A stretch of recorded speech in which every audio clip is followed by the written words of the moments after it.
I opened my eyes and I realized there was a fire, and Debbie was screaming, "It's a fire, there's a fire." In rural Iowa, early on the morning of February 11th, 1986, a fire broke out in the small mobile home of Kevin Thompson's family. His two young boys slept in one room. He, his wife, and baby slept in another. Over the fire, I could hear my boys in the other room screaming, and they were screaming. They were screaming for their daddy. They wanted their daddy. And they were afraid. In a matter of seconds, I was out of bed running into the hallway with my wife behind me. And so I yelled for Debbie to get Russell, and I can barely see her.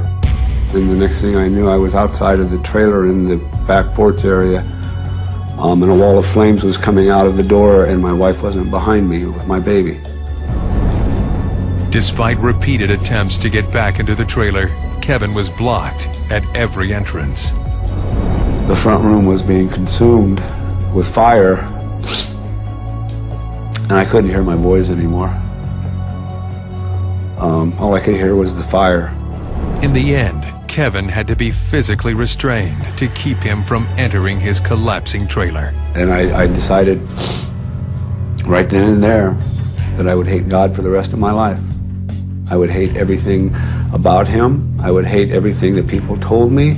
I would hate the idea of God being someone who would let this happen.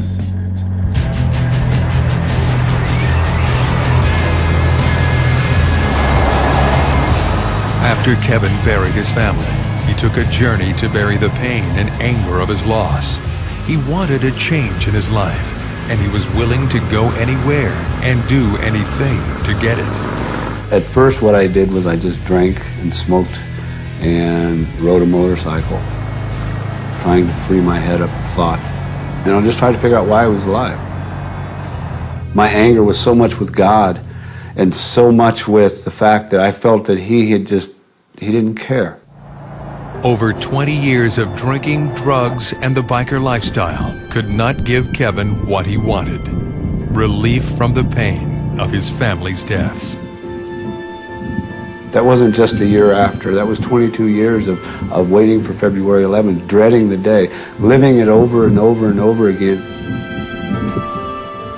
The deep down, wake up in the middle of the night crying so hard you can't breathe and your heart feels like it's going to explode. And I did that for 22 years.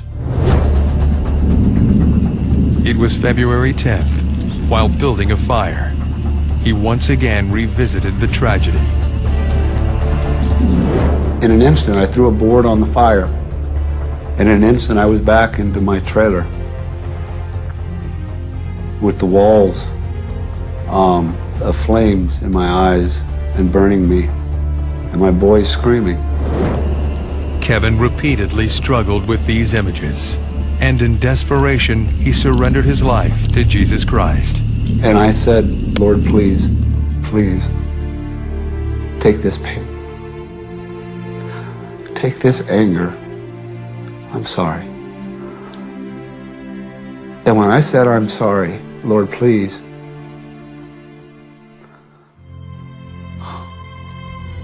and he picked me up in my spirit. And I went to church the next day, and I went up to the pastor and I told him, I said, "Do you know, for the first time in 22 years, I feel a peace that I never thought I would have in my lifetime, and I've given my life to the Lord Jesus Christ, and I don't know what he's going to do, but I'm just ready." It says, "Love is patient, love is kind, it does not envy, it does not boast, it is not proud." Kevin found real peace, and the change in his life has been dramatic. I was selfish with my pain. I didn't want to share it. And even though the Lord told me he would take it, I didn't want to give it up. I guess the biggest thing is just ask. Ask the Lord to take this pain away, and he'll prove himself to you if you honestly open your heart and ask. And it's the most exciting thing that can happen, and you'll never be the same again when you're done.